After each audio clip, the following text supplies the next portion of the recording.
ॐ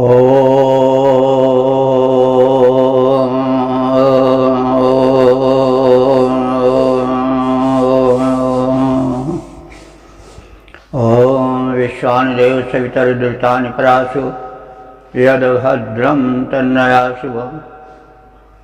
ॐ भद्रं कर्णेभिः शृणुयाम देवाः भद्रं पश्येमाक्षिभिर्यजत्रा स्थिरैरङ्गैस्तुष्टुवांशस्तनुर्भिर्व्यसेमा देवहितं यदायुः। वेद प्रेमियों, सुरही श्रोताओं, संप्रति हम सब ऋग्वेद के दूसरे मंडल के 28वें सूक्त के व्याख्या में प्रवेश करने जा रहे हैं। इस सूक्त में कुल 11 मंत्र हैं। सभी मंत्र त्रिष्टुप नामक छंद में निबद्ध हैं।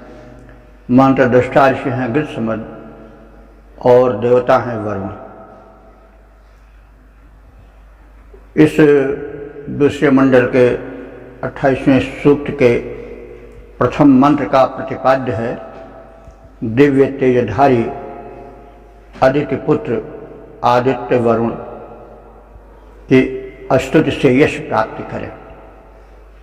अब संबंधित मंत्र का सर्वप्रथम सस्वर पाठ हो जाए।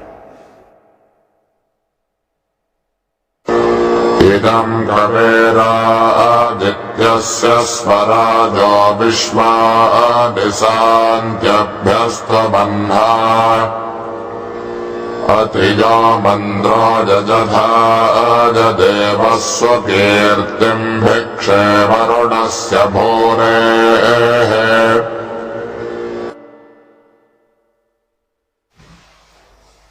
इस पहले मंत्र में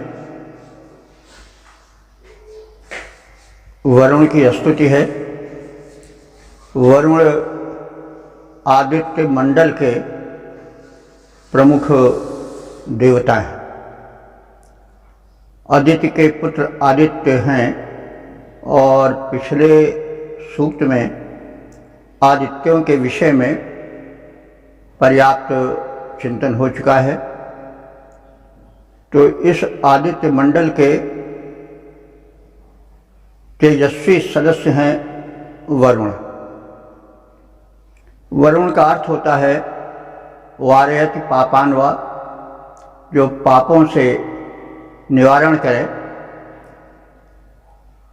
और या जो वर्णीय देव हो वह वरुण है। तो वैदिक ऋषियों ने वरुण को वैश्विक व्यवस्था का नियामक बताया है। यह हम सब जान चुके हैं, अनुभव भी करते हैं कि यह ब्रह्मांड, ये भूमंडल एक व्यवस्था से चल रहा है। इसमें एक नियम है। उस नियम को रीत कहा जाता है। शाश्वत सत्य जो सदैव बना रहे, जिसको सावरन या मतलब यूनिवर्सल ट्रुथ कहते हैं। तो कोई नियम है, कोई व्यवस्था है, तो उसका अगर कोई नियामक न हो, पालन कराने वाला न हो, तो नियम का पालन कैसे होगा? बड़ी स्पष्ट बात है। तो सृष्टि के नियम जो बने हैं उन पर जो नियंत्रण रखता है, उनको यथातथ बनाए रखता है, वो शक्ति या देव है वरुण। हम देख रहे हैं नहीं, एक व्यवस्था है। जैसे मान लीजिए कि बिजली जो है उसका करंट सूखे काष्ठ पर नहीं होता है, लेकिन गीले काष्ठ पर हो जाता है। अर्थिंग की व्यवस्था की जाती है। तो एक व्यवस्था है तभी तो, नहीं तो अगर कोई व्यवस्था न होती, कोई नियमन न होता, मनमानी होती, तो कभी बिजली का प्रवाह जो है सूखे काष्ठ में हो जाता, कभी गीले में हो जाता, कभी जहाँ चाहता वहाँ हो जाता। एक नियमन है ना, एक व्यवस्था है। तो जो व्यवस्था है तो व्यवस्थापक अवश्य है। इसी तरह से हम ये जानते हैं कि पृथ्वी एक गेंद की तरह तैर रही है आकाश में, उसमें आकर्षण शक्ति है, एक व्यवस्था है। आकर्षण शक्ति न होती तो बादल जो उठते हैं वो आकाश में चले जाते, पता नहीं कहाँ खत्म हो जाते, पृथ्वी जल से वंचित रह जाती और कुछ दिन में यह होता कि सागर का सारा जल सूख जाता, धरती सूखी पड़ी रह जाती। लेकिन धरती में आकर्षण शक्ति एक व्यवस्था है कि वो बादल ऊपर बहुत दूर तक नहीं भाग पाता है, धरती की आकर्षण शक्ति के अंदर ही रहता है, वो शक्ति है। चारों ओर समुद्र धरती के है, समझ लीजिए एक बड़ा भारी कोई जलपात्र है, वो आकाश में है, लेकिन अगर उसमें आकर्षण न हो खींचने वाला तो सारा पानी उछल जाए, इधर उधर फैल जाए, सब काम ही तमाम हो जाए, बेकार हो जाए। इस प्रकार से हम एक व्यवस्था देखते हैं, तो व्यवस्था है तो व्यवस्थापक के विषय में अविश्वास होना ही नहीं चाहिए। तो वैदिक ऋषियों ने उस शक्ति को, उस दिव्य ऊर्जा को, जो यूनिवर्सल ट्रुथ है, सार्वभौम सत्य है, उसको व्यवस्थित रखने के लिए जो परिकल्पना की है या जो नाम उसको दिया है वो है वरुण। तो इसीलिए वरुण को रितेश भी कहा जाता है, जो ऋत का, यूनिवर्सल ट्रुथ का, सार्वभौम सिद्धांत का स्वामी हो, नियंता हो, वो वरुण है। तो इस प्रकार से यह कार्यपालिका का प्रमुख एक कही अधिकारी है। तो वैदिक युग में तो वरुण का बड़ा महत्व था। परिवर्तन के साथ विचारों में परिवर्तन होता रहता है किसी न किसी रूप में, लेकिन आज भी यज्ञों में हम वरुण को अलग नहीं कर पाते हैं। कलश में वरुण को हम मानते हैं, उसको कलश में जो स्थापना होती है जल के, वो वरुण ही रूप माना जाता है। तो बहरहाल उसको हम प्रतीक रूप में अभी भी दिए हुए हैं। तो ये वरुण जो है वो उस अखंड शक्ति जिसको आदित्य कहते हैं उसके पुत्र हैं। यद्यपि संख्या में जैसे कहा गया है 6 से 7, 8 और 12 तक है, तो उनमें वरुण एक प्रमुख है। तो इस सूक्त में वैश्विक व्यवस्था के नियामक वरुण की प्रार्थना है। वे आदित्य के पुत्र हैं, इसलिए आदित्य हैं। और इस मंत्र में उनके गुण का कथन किया गया है और फिर उनसे यश की कामना की गई है कि हम स्तुतिकर्ताओं का जीवन यशस्वी बनावें। यशस्वी बनाने के पीछे सत्कीर्ति, सत्कर्म छिपाई हुआ है। तो जब हम यश पावेंगे तो उसके पीछे हमारी क्रियाएं, हमारे सत्कर्म झांकते मिलेंगे। क्योंकि कोई चोरी चमारी डकैती करके तो कीर्ति पा नहीं सकता है, सुकीर्ति नहीं पा सकता है। नाम होना अलग है, कीर्ति होना, सुकीर्ति होना अलग है।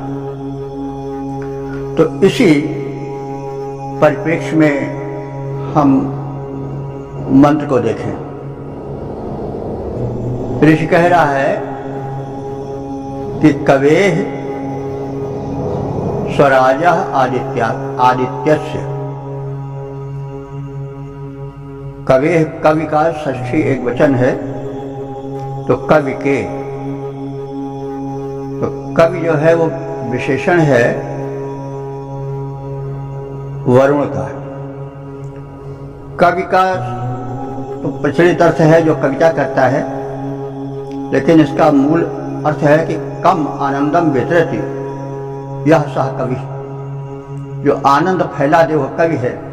तो कवि लोग तो आनंद देते ही हैं कविता के माध्यम से। कवि रचनाकार को भी कहते हैं, कवि दूरदर्शी विद्वान को भी कहते हैं। तो यहाँ पर दूरदर्शी के रूप में वरुण को माना गया है। तो कवेः आदित्य से, दूरदर्शी आदित्य के, तो एक वचन है आदित्य से नहीं सृष्टि का, तो यहाँ पर आदित्य वरुण के लिए ही आया है। तो जो आदित्य के पुत्र वरुण हैं वे कवि हैं, माने दूरदर्शी हैं, और स्वराजा स्वयं प्रकाशित हैं अपनी शक्तियों से, यानी वो स्वयं भासमान है, किसी की आवश्यकता नहीं है। और इदम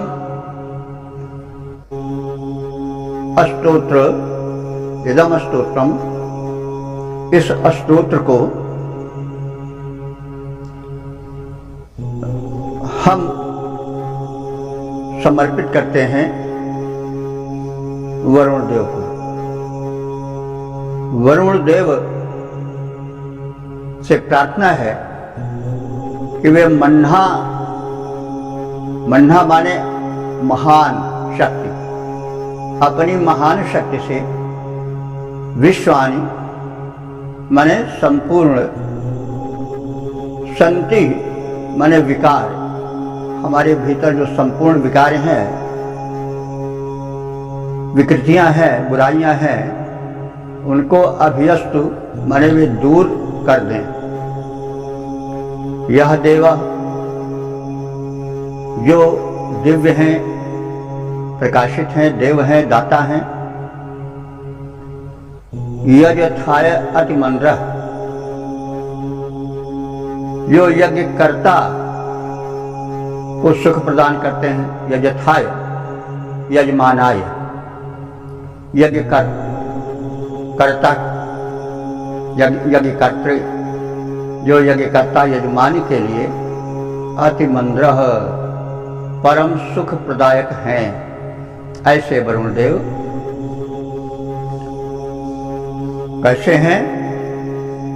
भूरे वरुणस्य, भूरि कहते हैं भरण पोषण के लिए पर्याप्त साधन प्रदान करने वाले हैं। तो वैसे भरण पोषण के पर्याप्त साधन प्रदान करने वाले वरुण से, वरुण देवता के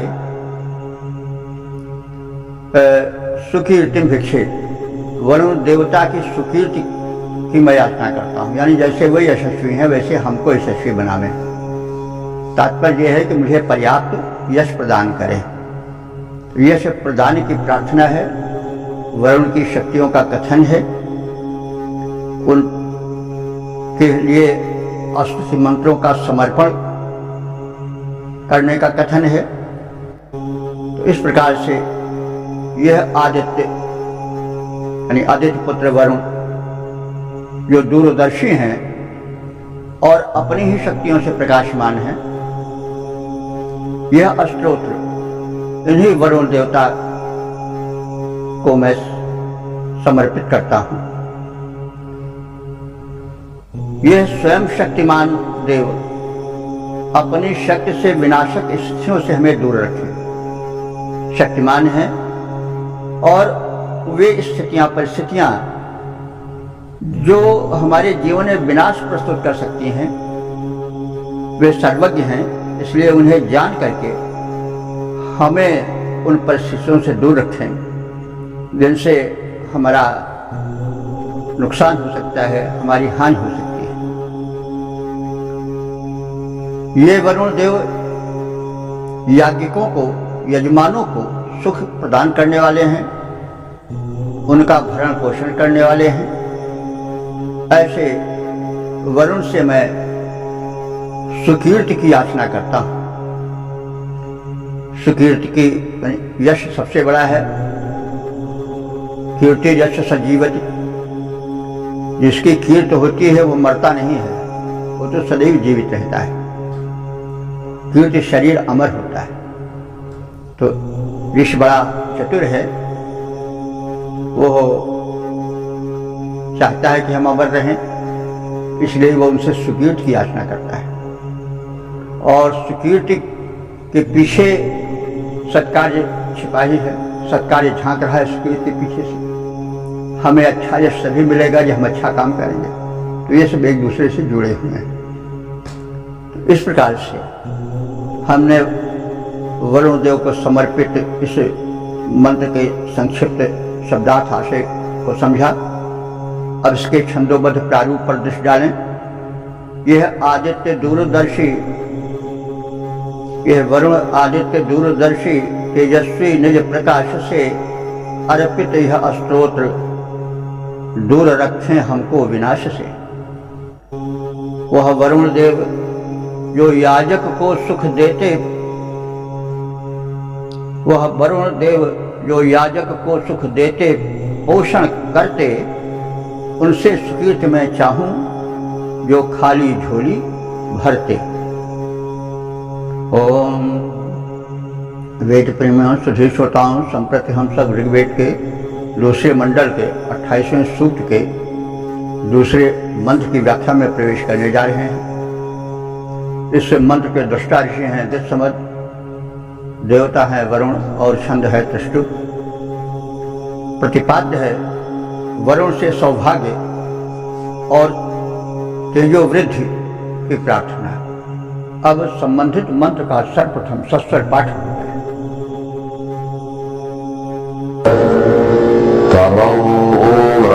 सुभगा सस्यामस्माद्यो वरुणदुष्टवांसः उपाजन उषसाङ्गोमतेना भग्नयो न जरमाणा अनुद्योन।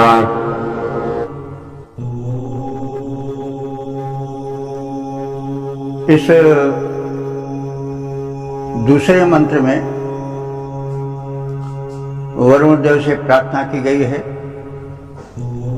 कि वे हमें नियम पालन की शक्ति दें, क्योंकि वे नियम व्रत के अधीक्षक हैं, रितेश हैं। हम उषा काल में उठ जाएं, अग्नि प्रज्वलित करें आहुति के हेतु, और उसी अग्नि के समान हम तेज भी पाएं। यह तथ्य इसमें संक्षेप रूप में प्रतिपादित है।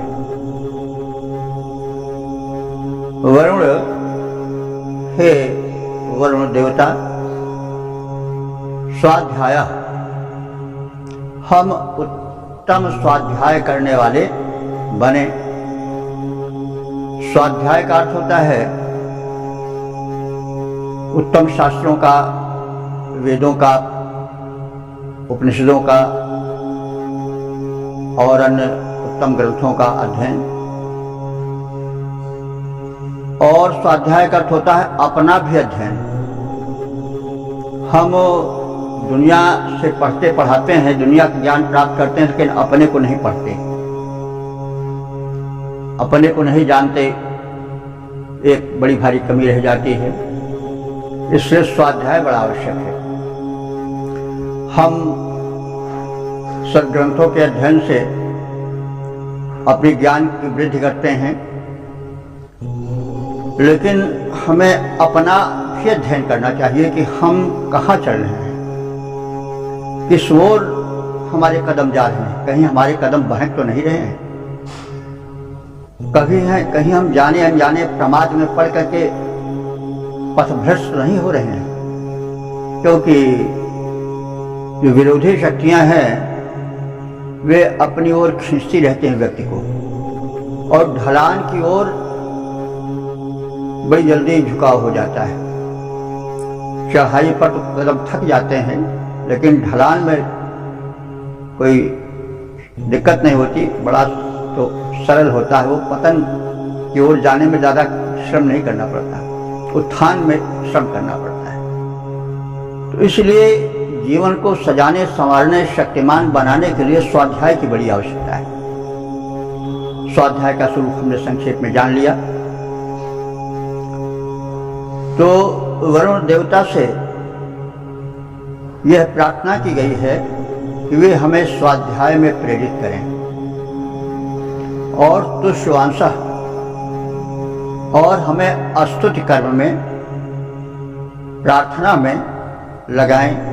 जीवन प्रार्थना में हो जाए तो कितना अच्छा है। तो तुष्टवांशः, हम स्तुति करने वाले बन जाएं। हे वरुण देव तव व्रते, हम तुम्हारे निर्धारित नियमों पर चलकर शुभगासा श्याम सौभाग्यशाली बन जाए।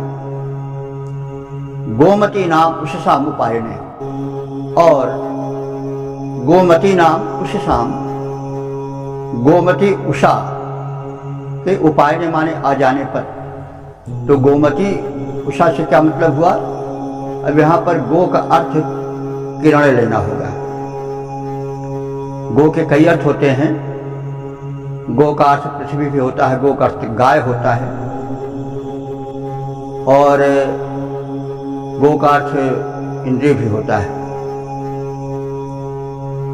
तो इस तरह से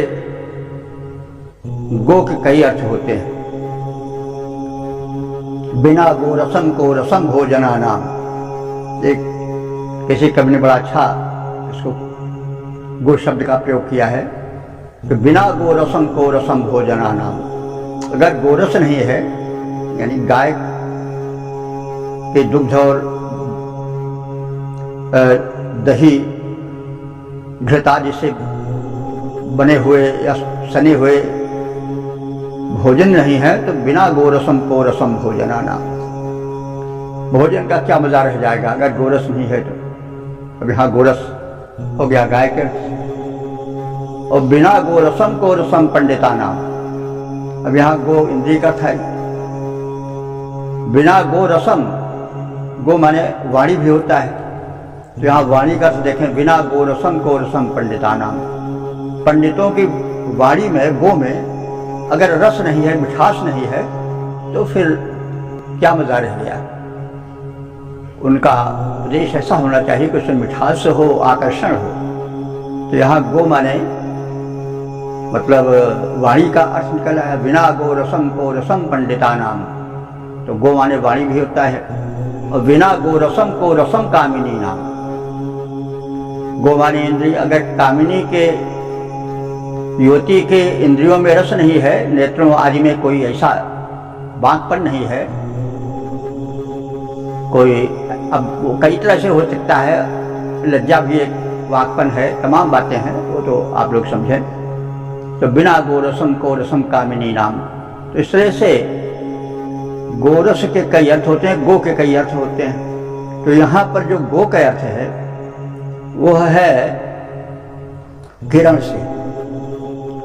गो माने किरण ही होता है। तो उषसा माने उषाओं का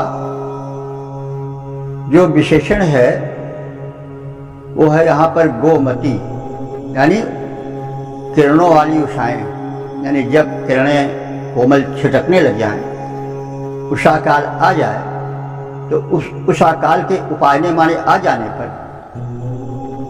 जो अग्नि जला करके अनुद्यून प्रतिदिन जरमाना,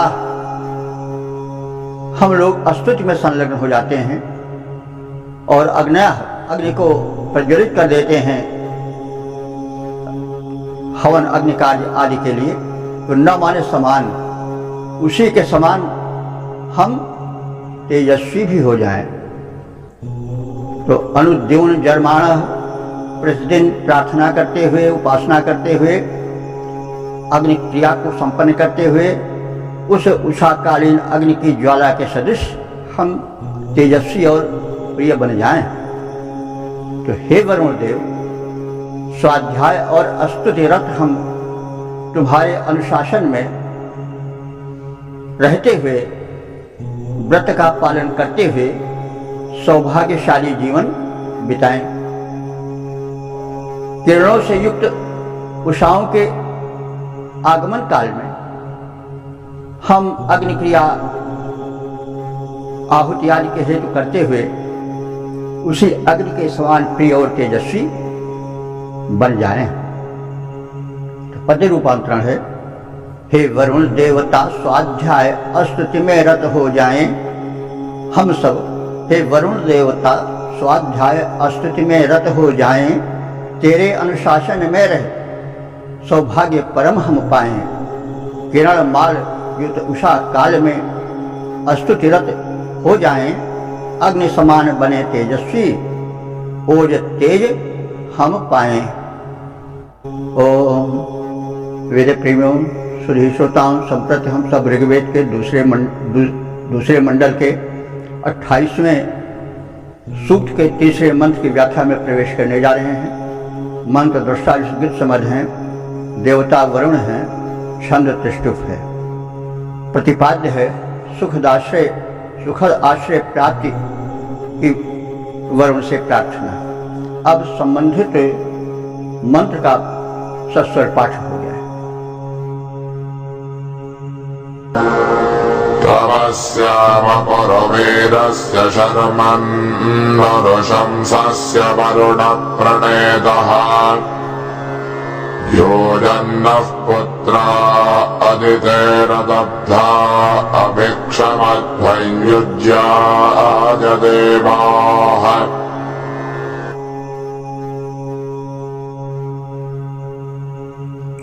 इस तीसरे मंत्र में देवों की मैत्री की कामना की गई है और भूल चूक में होने वाले पापों से क्षमा पाने की प्रार्थना है। वरुण देव की विशेषता बताते हुए ऋषि कह रहा है, प्रणेतः वरुण, हे वरुण देव तुम प्रणेतः हो। ये वाक्य होने के कारण ना को ड़ा हो गया है। तो तुम माने प्रकृष्ट नेता हो, प्रणेता माने प्रकृष्ट उत्तम कोट के नेता है। हे वरुण देव तुम उत्तम कोट के नेता हो। भाई आज के नेताओं से मत लीजिएगा, क्योंकि नेताओं ने नेता शब्द को दूषित कर दिया है। नेता वो होता है जो निधातु है, जो ले चले। तो ले चले का मतलब हुआ कि रास्ता में वो ले चल रहा है, पथ में, पथ कैसा हो, जीवन पथ हो, कर्तव्य पथ हो। तो अगर वो गलत रास्ते पर आगे आगे चलेगा तो उसी के पीछे तो सब लोग गलत रास्ते पर चले जाएंगे। इसलिए यह समझ लीजिए कि बुराई ऊपर से आती है, नीचे से नहीं। पानी ऊपर से नीचे को आता है, यह एक नियम है प्रकृति का। वरुण देव उसी के पालन कराने वाले हैं। तो यह रीत है, सत्य है, शाश्वत सत्य है कि हर चीज ऊपर से नीचे की ओर प्रवाहित होती है। तो नेता लोग समाज में ऊंचे हैं, अधिकार प्राप्त हैं, तो वे जब सच्चरित्र होते हैं, त्यागी होते हैं, तो समाज भी त्यागी बलिदानी होता है। और जब नेता आगे चलने वाला जो हुआ है वही भ्रष्ट होता है, तो वो जिस रास्ते से चलेगा ले जाएगा, उस रास्ते से अगर गड्ढे में ले जाएगा तो खुद गड्ढे में गिरेगा और दूसरों को भी गिराएगा। तो यथा राजा तथा प्रजा भी कहा गया है, तो स्वयं सिद्ध है। तो नेता शब्द ऋग्वेद में बड़ी महत्ता का द्योतक शब्द था। अब वरुण ऐसे दिव्य देवता के लिए यह नेता शब्द का प्रणेता माने विशेष योग्यता संपन्न नेता है। इसलिए भैया नेताओं से करबद्ध प्रार्थना है कि वे अपने छल कपट प्रपंच शोषण वाले रास्ते को छोड़ दें, क्योंकि वे एक होकर के अनेक को बिगाड़ देते हैं। सदैव बुराई और भलाई ऊपर से ही आती है, यह नियम है। तो कहने का मतलब यह हुआ कि वरुण जो हैं वो उत्तम गुण से युक्त हैं, इसीलिए वो प्रणेता यानी प्रणेता है, विशेष उच्च कोटि के नेता हैं, उत्तम पथ पर ले जाने वाले हैं। ऋषि कह रहा है कि हे उत्तम नेता वरुण, उरुशंस से उर्वीरस तब विस्तृत, यानी तुम उरुशंस हो। उरुशंस कहते हैं, उर माने व्यापक, शंस माने प्रशंसा। तो तुम व्यापक प्रशंसित हो, यानी तुम्हारा यश बड़ा व्यापक है। पूर्वीरस से तुम पूर्व माने अनेक बहुत वीरों वाले हो, यानी तुम्हारे नियंत्रण में अनेक वीर लोग हैं, अनेक वीर पुरुष हैं, वीर शक्तियां हैं, महान शक्तियां हैं। तो तुम विस्तृत प्रशंसा वाले हो और विस्तृत वीरों से युक्त रहने वाले हो। तो ते शर्मन श्याम, ऐसे तुम्हारे शर्मन माने सुखद आश्रय में हम श्याम माने रहें। तो ऐसे तुम जो कि उत्तम नेतृत्व कोई गुणों से संपन्न हो, उत्तम यश वाले हो और अनेक वीर शक्तियां, बल शक्तियां तुम्हारे अधीनस्थ हैं, तो ऐसे समर्थ तुम्हारे शर्मन माने आनंद जगत में श्याम हम भी हों, यानी हम भी वहां स्थान पाएं, तुम्हारे सुखद आश्रय में रहें। अदितेह अदब्धाः पुत्राः देवाः। अब उनके जो अन्य साथ में रहने वाले आदित्य हैं, वरुण आदि, वरुण के अतिरिक्त मित्र, अर्यमा आदि देवता। तो हे वरुण देव, जो अदित्य है, देवी अदिति के अन्य अदब्धा, न दबाए जा सकने वाले अदमनीय प्रबल पुत्र हैं, जो देवा, जो दिव्य गुणों से विभूषित हैं, यानी अदिति के अबद्ध अदम्य पुत्र, हे देवों, वरुण मित्रादि देवों, यूयम युज्यमाना अभिक्षमध्वम। यूयम माने तुम सब, युज्यमाना माने जुड़ करके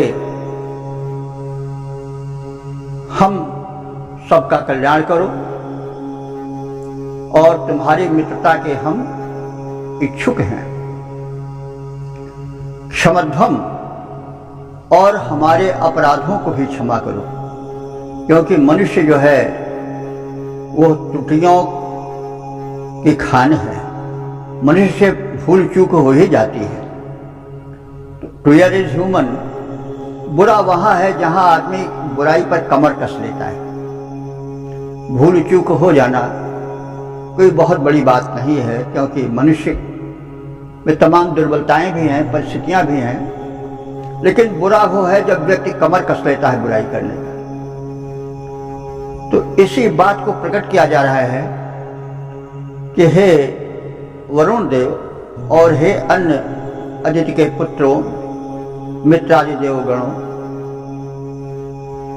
तुम भूल चूक जान अनजान में हो जाने वाले हमारे अपराधों को क्षम यानी क्षमा कर दो। क्षमध्वम, क्षमा कर दो।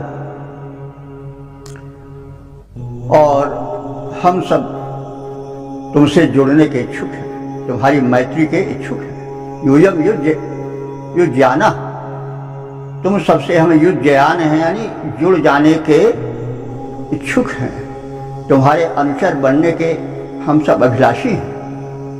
तो इसलिए क्षमध्वम, हमसे भूल चूक कहीं हो गई हो तो उसे क्षमा करते जाना।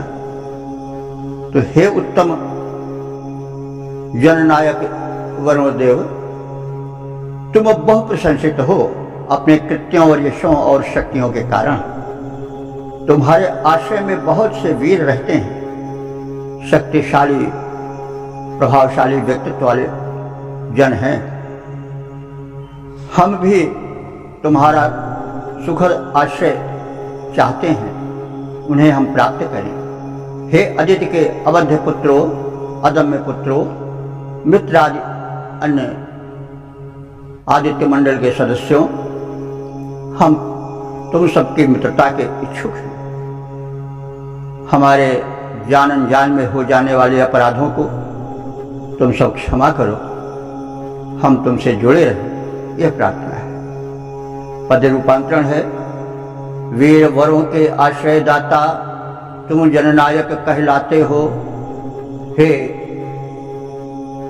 वरुण देव, वर वीरों के आश्रयदाता तुम जननायक कहलाए हो। आश्रय हम पाए वरुण देव, तुम परम प्रशंसा पाए हो। हे आदित्य पुत्र देवो अवध्य, हे आदित्य पुत्र देवो अदम्य, हम चाह रहे मैत्री तेरी, अपराध हमारे करो क्षमा, अब करो नहीं कुछ भी देरी।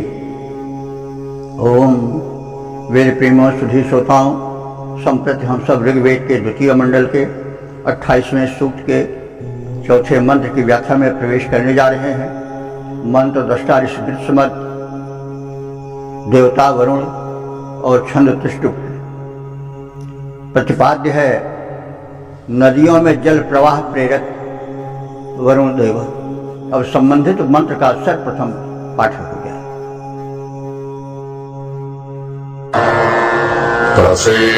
प्रसेमादित्या असृजत् विधर्ताङ्घृतं सिन्धवो वरुणस्य जन्ते, अश्राम्यन्ति न विभजन्ते देवजो न पप्तो न भुजा परिज्मान्न। इस चौथे मंत्र में वरुण देव की प्रार्थना इस रूप में की गई है कि वे वैश्विक व्यवस्था के नियामक हैं। यानी यह संसार, यह पृथ्वी कैसे जीवन युक्त रहे, कैसे इसमें सुव्यवस्था रहे, इसका प्रबंधन और नियमन वरुण देवता ही करते हैं। इसके हेतु उन्होंने प्रथम जल की व्यवस्था की। जल ही जीवन है और सबसे पहले जल की आवश्यकता होती है जड़ और चेतन दोनों जगत के लिए, जो अस्थावर जंगम है दोनों के लिए। वृक्ष लता वनस्पति सबको जल चाहिए पहले, उसके पश्चात जो जंगम यानी चलने फिरने वाले प्राणी हैं, मनुष्य पशु पक्षी आदि, इनको भी जल की आवश्यकता है। तो जल प्रथम आवश्यकता है जीवन की। तो वरुण देव ने पहले वही किया, क्योंकि बड़े कुशल प्रबंधक हैं। तो जल के लिए उन्होंने क्या कि वृक्ष की योजना की। वृक्ष के पश्चात वो जल कैसे चारों ओर वितरित हो, इसके लिए नदियों की व्यवस्था की और नदियों में सतत जल प्रवाहित रहे, इसकी व्यवस्था की। तो ये जल की प्रथम व्यवस्था ऋत के संचालक स्वामी वरुण देव की ही व्यवस्था का सफल प्रतिफल है। तो ऋषि कह रहा है कि विधर्ता आदित्य। विधर्ता माने धारण करने वाले, भरण पोषण करने वाले। हे विश्व के धारण करने वाले, भरण पोषण करने वाले आदित्य पुत्र वरुण, तुमने ऋतम प्रसी असृजत, तुमने पहले जल को प्रवाहित किया, जल की संरचना की। ऋत कहते हैं जल को भी। वैसे ऋत माने कई होता है, जो शाश्वत सत्य है, सार्वभौम सत्य है, यूनिवर्सल ट्रुथ है, वो ऋत है। यज्ञ भी ऋत है, हम बताते रहते हैं प्रसंगानुकूल, क्योंकि यज्ञ भी कभी बंद नहीं होता है। यावत शुभ कर्म है सब यज्ञ है, और देवता भी यज्ञ करते हैं, सूर्य हैं वो सब यज्ञ कर रहे हैं, प्रकाश दे रहे हैं नित्य नियमित, वर्षा के कारण बने हुए हैं, दिन रात हो रही है, जो सब व्यवस्था है वो सब यज्ञ ही है। तो वो भी ऋत है, जल भी ऋत है, क्योंकि जल न रह जाए तो जीवन भी नहीं रहेगा, इसलिए जल को भी ऋत कहा गया है। तो यहाँ प्रसंगानुकूल ऋत जो है वो जल के लिए आया है। तो हे वरुण देव, तुमने पहले ऋतम प्रसी असृजत, चारों ओर जल की विधिवत व्यवस्था की और उसको प्रवाहित किया। वरुण देव की शक्ति से ही सिंधवा यंति, सिंधवा माने नदियां, यंति माने प्रवाहित हैं। ये भी उन्हीं की व्यवस्था है, क्योंकि वो व्यवस्थापक हैं। तो सिंधु माने बताया गया है, सिंधु का बहुवचन सिंधवा है। सिंधु नदी को ऋग्वेद में सिंधु 98% नदी के लिए ही आया है। सिंधति सिंधु, सिंधु जो सड़क करके बहे वह नदी है। बाद में अब तो प्रचलित समुद्र के लिए है। सिंधु एक नदी विशेष का भी नाम रखा गया है, लेकिन सिंधु का जो मूल रूप है वो ऋग्वेद में जिसका अधिक प्रयोग है वो है नदी के रूप में, क्योंकि ये सिंधत सरकती हुई चलती हैं, प्रवाहित होती हैं। तो हे वरुण देव, तुमने सिंधवा पहले नदियों की व्यवस्था की, और नदियां यंत्र माने चलती हैं, प्रवाहित होती हैं।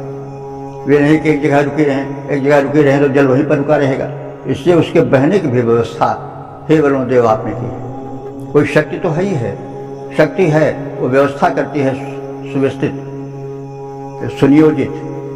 तो नदियां जो हैं वो जल भरे ही नहीं रहती, बल्कि जल को लेकर सरकती रहती हैं, चलती रहती हैं। तो सिंधवा यंति तुम्हारे प्रबंधन में नदियां जो हैं वो निरंतर प्रवाहित होती रहती हैं। एतेन श्राम्यन्ति, एते न श्राम्यन्ति, ये कभी श्रम नहीं, श्रम का अनुभव नहीं करती, ये कभी थकती नहीं है। एते न श्राम्यन्ति, ये कभी थकती नहीं है, निरंतर प्रवाहित होती रहती हैं। ना विमुंचन्ति, ना कभी अपना प्रवाह रोकती हैं, यानी वो निरंतर प्रवाह मान बनी रहती हैं। कैसे? वयः न, अब काव्य इसमें आ गया है उपमा में। वय कहते हैं पक्षी को, आज तो वय केवल वया पक्षी के नाम से कहा जाता है, लेकिन वय समग्र पक्षियों के लिए है। वयः न माने समान, क्योंकि ये कई बार कहा गया है कि जब न शब्द संज्ञा के बाद में आता है तो समान का अर्थ देता है, और जब संज्ञा के पहले आता है तो नकारात्मक अर्थ देता है, ना का अर्थ देता है। तो यह वय के बाद में है, इससे वयः न माने पक्षी के समान, अर्थात जैसे पक्षियां उड़ा करती हैं वैसे नदियां भी प्रवाहित हुआ करती हैं। रघुया, रघु कहते हैं तीव्रता को, रघुया माने तीव्रता से। तो रकार लकार में भेद, ऐसे लघु का रघु हो जाता है। रघुकुल भी है, हम ज्यादा रघु राजा भी थे, तो रघु को भी इसीलिए कहा गया कि वो बड़े प्रगतिशील विचार के थे, कभी बैठते नहीं थे, कर्मशील रहते थे। तो वो एक बड़े ही यशस्वी रघुवंशी थे, इसलिए उन्हीं के नाम पर रघुकुल पड़ गया। तो वो भी रघु इसीलिए कहे गए कि वे निरंतर प्रगतिशील विचारों से भरे रहते थे और कार्य नए नए करते रहते थे बड़ी तेजी से। तो रघु का शब्द जो है, रघु शब्द अपने मूल में होता है तीव्रता से कार्य संपन्न करना और प्रगतिशील बने रहना। तो ये नदियां जो हैं तीव्रता से प्रवाहित होती हैं, प्रगतिशील बनी रहती हैं। तो कैसे? वयः न, पक्षी की तरह गति करती हैं। परिजमन पप्तु, और ये नदियां परिजमन माने पृथ्वी पर, पप्तु माने विचरण करती रहती, यानी पृथ्वी पर चारों नदियों का प्रवाह बना रहता है। तो हे सबका भरण पोषण करने वाले, कर्ता धर्ता वरुण देव, चारों ओर सुव्यवस्था, जीवन को सजग रखने के लिए, संचालित होने के लिए तुमने जो व्यवस्था की है उसमें जल प्रवाह प्रथम है। वरुण की शक्ति से नदियां प्रवाहित हैं। ये वरुण की प्रबंधन शक्ति है कि नदियों में प्रवाह बना रहता है, नियामक वही है। ये निरंतर प्रवाहित नदियां कभी थकती नहीं हैं, अपना प्रवाह कभी बंद नहीं करती। पक्षी की भांति वेगपूर्वक ये पृथ्वी पर विचरण करती हैं, प्यासों की प्यास बुझाती रहती हैं। ये सारा प्रबंधन उस सूक्ष्म शक्ति वरुण का है। इसके पद रूपांतरण पर भी ध्यान दें। कर्ता धर्ता ये वरुण देव प्रेरित करते हैं जल प्रवाह, करता धरता ये वरुण देव प्रेरित करते हैं। जल प्रवाह इनके प्रभाव से सरिताएं बहती रहती हैं। सोत्साह अनवरत बहा करती नदियाँ बहने में कभी न थकती हैं। खगवत भूमंडल पर सवे ये विचरण करती रहती हैं। ओम वेद प्रेमियों, सुधी श्रोताओं, संप्रति हम सब ऋग्वेद के दूसरे मंडल के 28वें सूक्त के चौथे मंत्र की व्याख्या में प्रवेश करने जा रहे हैं। मंत्र दृष्टा ऋषि हैं ग्रीष्ममद, छंद है त्रिष्टुप और देवता हैं वरुण देव। प्रतिपाद्य है पाप से मुक्ति की प्रार्थना। अब संबंधित मंत्र का सर्वप्रथम सस्वर पाठ हो गया है। विमच्छ्रथा जरशना विभागरध्यामते वरुणखामृतस्य मातन्दुश्चेदिमजतोऽधिजम् मे मामात्र आचार्यवसः पुनरुतोः।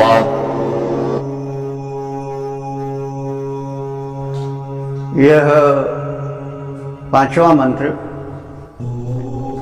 बड़े पते का मंत्र है। कर्तव्य की जीवन की एक आदर्श व्यवस्था इसमें स्थापित की गई है। प्रार्थना भी है और कर्मशील बने रहने की प्रेरणा भी है। देखिए, जीवन अधूरा तब रह जाता है जब हम कर्म नहीं करते, केवल भगवान के सहारे बैठे रहते हैं, तो ये भी गलत है। दैव दैवालसी पुकारा और कर्म में इतने बावले हो जाएं कि हम सब भूल जाएं, किसी परम शक्ति पर विश्वास न करें, अहम में भर जाएं, यह भी बुरा है। दोनों के बीच का जीवन होना चाहिए। God helps those who help themselves. ईश्वर भी उनकी सहायता करता है जो अपनी सहायता अपने आप करते हैं। तो यह विचार और ईश्वर पर विश्वास, ये दोनों जीवन को संपूर्ण और सुखी बनाते हैं। तो इसका शुभ संदेश इस मंत्र में भरा है। तो पाप ऐसे हैं जो कि अपने बंधन में मनुष्य को जकड़े रहते हैं, और जब बंधन पड़ गया, पैर में किसी ने रस्सी बांध दिया तो गति कहाँ हो पाएगी, हाथ बांध दिया तो कर्म कहाँ हो पाएगा।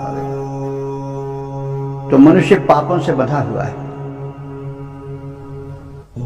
और देखिए, थोड़ा अर्थ पर सीधे आने के पहले जान भी लें, पापों के बंधन से मनुष्य कदम कदम पर बंधा हुआ है।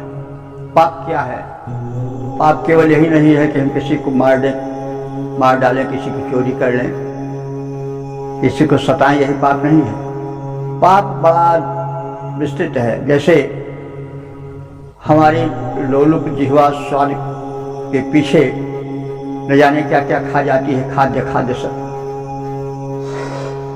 तो वो भी एक पाप है। जो प्रकृति ने हमें दिया है खाने के लिए, उसके विरुद्ध हम जब खान पान अपना लेते हैं, जो पीने के लिए दिया गया है उसको छोड़ करके हम न जाने क्या क्या पीने लग जाते हैं, शराब, गांजा, भांग। तो ये सब रीत का, सत्य का उल्लंघन है ना। पीने के लिए शराब तो नहीं दी भगवान ने, पीने के लिए पानी दिया, दूध दिया, शरबत दिया। तो ये पेय है, ये पुण्य है, और अपेय है जब हम उसको अशुद्ध कर देते हैं तो वो भी पाप है। तो पाप पीड़क होता है। खान पान गलत हो गया, बर्बाद हो गए, रोग शोक ने घेर लिया, दारिद्र ने घेर लिया। तो ये सब पाप हैं और मनुष्य इनसे घिरा रहता। आँख नेत्र है, इसीलिए पहले कहा गया है कि भाई भद्रम कर्णे विष्णुयाम देवा, हम अपने कानों से अच्छा ही सुने, नेत्रों से अच्छा ही देखें, और हमारी सभी इंद्रियां शुभ कर्म ही करें, और इसके लिए हमें शक्ति प्राप्त होती रहे। तो हम यह नहीं करते हैं। हम चतुर्दिक खान पान, व्यवहार, आचरण, चाल चलन में नियमों का उल्लंघन करते चलते हैं। और नियमों को पालन कराने वाले और नियम के सही पालन न पर दंड देने वाले देवता कौन है? वरुण। तो इसलिए उनसे प्रार्थना की गई है। प्रार्थना तब की जाती है जब किसी शिक्षा की याचना की जाती है। और यह बात सही है कि हम बहुत कुछ होते हुए भी कुछ नहीं है, तो क्षमता शक्ति जो परम शक्तिमान है उससे मांगनी चाहिए, जो उसका व्यवस्थापक उससे मांगनी चाहिए। तो वही क्रम यहाँ पर है। बड़ी विनम्रता पूर्वक ऋषि कह रहा है, भक्त कह रहा है, उपासक कह रहा है कि वरुण, हे वरुण देव, पाप से निवारक, शुभ कर्मों के कराने वाले देवता, मत माने मुझसे आगह, माने आग कहते हैं पाप को, आगह जो आगे न बढ़ने दे, वही आग है, वही पाप है। तो हे देव, हमें आगाह, पाप जो है वो रसनामिव, रसना कहते हैं रस्सी को। देखिए दो शब्द है, सा और शा का अंतर समझना चाहिए। एक तो रसना है, हम सब जानते हैं, जीभ जब छोटा सा रहता है दंती, तो रसना का अर्थ होता है जिह्वा। लेकिन जब बड़ा सा हो जाता है तो उसका अर्थ हो जाता है रस्सी, रसना। रसना माने रस्सी, क्यों माने तरह, सठाय माने जकड़ रखा है, तो सठाय माने ढीला कर दो। तो कह रहा है ऋषि या भक्त या उपासक कि हे वरुण देवता, मुझे पापों ने रस्सी की तरह जकड़ रखा है, तो आप उसको सठाए माने शिथिल कर दो, उसे ढीला कर दो। जब रस्सी ढीली होगी, रस्सी से मुक्ति मिलेगी, तभी तो गति हो पावेगी। तो हम तो हे देव चारों ओर पाप की रस्सी से बंधे हुए हैं, तुम इस बंधन को हमसे छुड़ा दो, हम बंधन मुक्त हो जाएं, ताकि हम प्रगतिशील बन सकें। ऋत से 13वां अध्याम, ऋत कहते हैं सत्य के मार्ग को। हम ऋत से 13वां अध्याम, हम तुम्हारे निर्धारित ऋत पथ के गामी बन जाएं। सत्य सिद्धांत जो निर्धारित हैं उनसे कभी विचलित न हो, उनका कभी उल्लंघन न करें। धियम वयतः में तंतु माछ, धियम माने कर्म, धी बुद्धि भी होता है, तो धियम वयतः, जो हम कर्म, वयता माने बुनना, जो हम कर्म के जाल को बुन रहे हैं, तो मैं तंतु माछे, कर्म के वस्त्र को बुनने वाले मेरे इस ताने बाने में विच्छेद न होने पावे, उसके तंतु बीच में ही न टूटने पावे। तात्पर्य निर्वाध कर्म होता रहे। कोई जुलाहा कपड़ा बुनने वाला अपना ताना बाना फैलाए हुए है, अगर उसका तंतु टूट जाए तो उसे बुनने की क्रिया में बाधा हो जाएगी, कर्म बुनने का रुक जाएगा, बाधित हो जाएगा। इसलिए प्रार्थना कर रहा है ऋषि, उपासक या भक्त कि हे वरुण देव, जो हमारा कर्मजाल फैला हुआ है, उसका ताना बाना जो प्रसरित है, ऐसी कृपा करो कि वो बीच में ही न टूट जाए। हमारा कर्म, हमारे कर्म का ताना बाना, शुभ कर्मों के ताने बाने में कहीं कमी न आवे, टूट न जाए, वो अनवरत चलता रहे, ऐसी कृपा करो। ऋतोः अपसः पुरा, ऋतोः माने सत्य के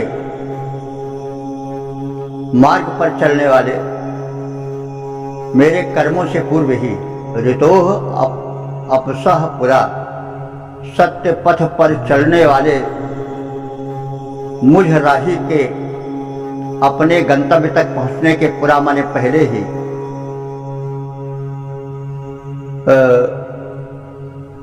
मात्रा मां शारी, मात्रा कहते हैं इंद्रियों, मात्रा स्पर्शा सुकौन्तेय शीतोष्ण सुख दुखदा गीता में है। तो मात्रा माने हम लोग जानते हैं कि किसी चीज की इतनी मात्रा, लेकिन मात्रा माने होता है इंद्रिय। तो मात्रा मां शारी, हमारी इंद्रियों से शक्ति को शिथिल न होने दो। यानी कर्म पथ पर हम चल रहे हैं, उस कर्म पथ पर चलते हुए मेरे इंद्रियों की शक्ति क्षीण न हो। जब तक हम अपना उद्दिष्ट कर्म पूरा न कर लें, तब तक हमारी इंद्रियों में शक्ति बनी रहे, ताकि हमारे जीवन का जो उद्देश्य है, जो कर्म हमने ठान लिया है, वो कर्म पूरा हो। इसलिए आपसे प्रार्थना है कि तो अपसह पुरा, जो सत्य मार्ग है उसमें मंजिल पर पहुंचने के पहले ही मेरे कर्म करने वाली इंद्रियों में विघ्न न आए। हमारे हाथ पैर नेत्र कर्ण आदि सब सक्रिय बने रहें, हमारी इंद्रियों में सक्रियता बनी रहे, ताकि हमारा जो निर्धारित कर्म है, जो कर्म जाल हमने फैलाया है, वो पूरा हो जाए। कर्म, ये इंद्रियां सशक्त कर्म हेतु बनी रहें, उनमें सक्रियता की स्थिति बनी रहे, यह प्रार्थना है।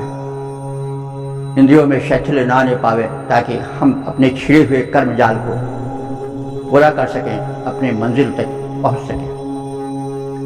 हे वरुण देव, हमारे पापों ने रस्सी की भांति हमको जकड़ रखा है, हमारा प्रगति पथ अवरुद्ध हो गया है। आप उनसे हमें मुक्त करें, ताकि सतपथगामी हम तुम्हारी जैसी शक्ति प्राप्त कर जीवन पथ पर, गंतव्य पर निरंतर अग्रसर होते रहें। तुम्हारी शक्ति के प्रभाव से, उसकी कृपा से जो मेरे जीवन में कर्म का ताना बाना फैला हुआ है, उसका क्रम, उसके सूत्र बीच में ही न टूट जाए, कर्म की श्रृंखला बाधित न हो जाए। अर्थात तुम्हारी शक्ति अविरल हमें प्राप्त होती रहे, हमारी इंद्रियां सशक्त बनी रहें, सतपथगामी मेरे इंद्रियों की शक्ति कर्म के पूर्ण होने के पहले कभी क्षीण न होने पावे, यह आपसे प्रार्थना है। पद्य रूपांतरण देखें। पापों की जकड़न को ढीली कर दो, उसे छुड़ाओ, सतपथगामी चरण मुक्त कर उनमें शक्ति जगाओ। कर्म श्रृंखला का ताना बाना न छिन्न भिन्न हो जाए, कार्य पूर्ति के पूर्व न मेरी शक्ति क्षीण हो पाए। कर्म पूर्ति के पूर्व न मेरी शक्ति क्षीण हो पाए। ओम। वेद प्रेमियों, सुधी श्रोताओं, संप्रति हम सब ऋग्वेद के दूसरे मंडल के 28वें सूक्त के 6ठे मंत्र की व्याख्या में प्रवेश करने जा रहे हैं। मंत्र दृष्टारिश गृत्समत, देवता वरुण और छंद तुष्टुप हैं। प्रतिपाद्य है पाप से मुक्ति की प्रार्थना। अब संबंधित मंत्र का सस्वर पाठ हो गया है। अपो सम्यक्षवरुणभिय सम्मत्सम्राड्रतापो नमाग्रभाजा धामे एव मत्सात्विवमध्यं न हि त्वदारे निमिषश्च नेषे।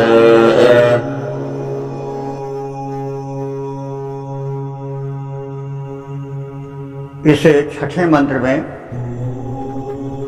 निर्भय जीवन की और पापहीन जीवन की कामना की गई है। जब जीवन भय से भरा हुआ होता है, क्षण क्षण पर कि रोग ना आ जाए, शोक ना आ जाए, धन न नष्ट हो जाए, यह न हो जाए, वो न हो जाए, तो फिर व्यक्ति स्थिर कहाँ हो पाएगा। उसका यह दिव्य जीवन, मानव जीवन भय के कंपन में ही बीत जाएगा, कर्म कैसे हो पाएगा। और पाप तो पीड़क होते ही हैं। पाप के विषय में हमने पिछले मंत्र में कहा है कि पाप बड़ा व्यापक होता है, केवल किसी एक ही वस्तु तक पाप नहीं समझना चाहिए। पाप कदम कदम पर हो सकता है, पाप कदम कदम पर होता रहता है, और पाप पुण्य भी कदम कदम पर हो सकता है और होता भी रहता है। तो वो केवल एक किसी सीमा तक नहीं है। जहां हम दैवी सिद्धांतों का उल्लंघन करते हैं, उनकी अवहेलना करते हैं, वहां पाप हो जाता है। और ऐसा जीवन भय से भरा हुआ होता है। तो जब जीवन में भय ही सोते जागते स्वप्न आएंगे, जीवन सोच रहे हैं हम क्या हो, तो जब भय से हम सोते जागते भरे रहेंगे तो फिर जीवन में सुख तो बहुत दूर हो जाएगा। इसे निर्भय जीवन चाहिए। निर्भय जीवन के लिए पाप विहीन जीवन चाहिए।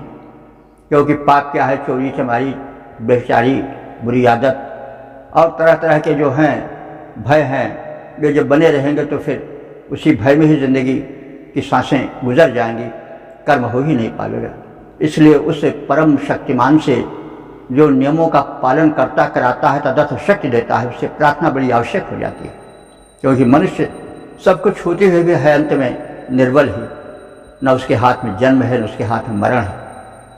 तो वो होते हुए भी असहाय अपने को पाता है जगह जगह पर, सब कुछ होते हुए भी शून्य में विचरता रहता है। तो इन्हीं सब बातों को ध्यान में रख के यह मंत्र ऋषि ने लिखा है और भय तथा पाप कर्मों से मुक्ति की प्रार्थना की है। वरुण देव जो कि ऋतेश हैं, सत्य के सार्वभौम नियमों के संरक्षक हैं, प्रेरक हैं, जो बंधन देते भी हैं और बंधन से मुक्त कर भी देते हैं, उनसे प्रार्थना है कि हे वरुण देव, मत भयसम सु अपह क्षम्य, मुझसे भय को अच्छी तरह से दूर कर दो और क्षमा करो। सम्राट ऋतावह, आप सम्राट हो, सम्यक राजते सम्राटः अथवा विधिवत प्रकाशित हो। ऋतावह माने ऋत के, सत्य के संचालक हो, नियामक हो। हे वरुण देव, मां अनुगृभाय, मुझे स्वीकार करो, मुझ पर विचार करो, मुझे शरण में लो और मुझे पाप से मुक्त करो। इस संदर्भ में कह रहा है ऋषि उपासक कि अहम मुमुग्ध, मैं मुक्त हो जाऊं। किससे? अंघ, अंघ कहते हैं पाप को। अंघा मुमुग्ध, मुझे पाप से मुक्त कर दो। अंघ पाप से मुक्त कर दो। कैसे मुक्त कर दो? उपमा दी जा रही है, दृष्टांत दिया जा रहा है कि वत्सात ही दाम इव, वत्स कहते हैं बछड़े को। जैसे दोहन करता, गाय दोहने वाला, गोदोहन के समय उसके पूर्व थोड़ा वत्स माने बछड़े को दाम माने रस्सी से मुक्त कर देता है। वो दृश्य लाइए कि जब गाय दुही जाती है या भैंस कोई पशु दुहा जाता है तो जो उसका बस बछड़ा है बांधा रहता है, उसको बिना उसके कहे ही बड़ी आसानी से वो दोग्धा या गोपालक छोड़ देता है, मुक्त कर देता है, ताकि वो जाकर के गाय को पन्हाए दे, यानी गाय से पान करे और उसके बाद गाय में दुग्ध उतर आवे और फिर उसके बाद उसका दुग्ध दुह ले। तो जो दुग्धा है वो जैसे स्वेच्छा से, सरलता से, इच्छा पूर्वक बछड़े को गोदोहन के पूर्व बंधन से मुक्त कर देता है, वैसे ही आप हमको बंधन से मुक्त कर दो। बंधन क्या है? पाप, दोष, द्वेष, जो तरह तरह के आदमी के प्रगति में बाधा डालें, वही तो बंधन है। तो हे देव, जैसे दोग्धा गोदोहन के पूर्व बछड़े को स्वेच्छा मुक्त कर देता है गोदुग्ध के क्रम में, वैसे ही आप मुझको पाप की बेड़ी से, पाप की जकड़न से मुक्त कर दो। त्वद अरे यानी तुम्हारे अलावा, तुम्हारे अतिरिक्त और कोई नहीं है। निमिषः क्षण नहीं से, जो निमिष मात्र के लिए, निमिष कहते हैं पलक झपटी है, पलक झपने में जो देरी लगती हुई निमिष है, जो कि क्षण मात्र को भी हमें पापों से मुक्त कर सके, हमें कष्टों से छुड़ा सके, हमारी परिस्थितियों को संभाल सके। तो निमिषः क्षण नहीं ईशे, हम ऐसा कोई स्वामी नहीं देखते हैं जो कि पलक भर के लिए, पलक झपने भर के लिए यानी क्षण मात्र के लिए भी हमको पाप से, संकटों से छुड़ाकर अलग कर सके। एकमात्र तुम ही सहारे हो। इसलिए तुमसे प्रार्थनाएं हैं कि मेरा भय भरा जीवन हमसे दूर करो, निर्भय जीवन हम बिता सकें ऐसी व्यवस्था करो। हे ऋत के, हे सत्य सिद्धांत के रक्षक वरुण देव, मुझे अपनाओ, शरण में लो। जिस प्रकार रस्सी का बंधन खोलकर बछड़े को मुक्त किया जाता है दोग्धा द्वारा दोहन के कुछ पहले, वैसे हमें पापों से छुड़ा दो, पापों के बंधन से मुक्त कर दो। तुम्हारे अतिरिक्त और ऐसा कोई नहीं हमें दिखाई पड़ रहा है जो क्षण भर के लिए भी हमें विषम परिस्थितियों से उबार सके, हमको संभाल सके। पद रूपांतरण है, हे ऋत के रक्षक वरुण देव, हे ऋत के रक्षक वरुण देव, मेरा भय भूरि भगाओ, तुम ही समर्थ संकट मोचन, विधिवत मुझको अपनाओ। हे समर्थ देवता, मुझे पापों से मुक्त करो, वैसे दोग्धा रस्सी से बछड़े को कर देता है विमुक्त जैसे।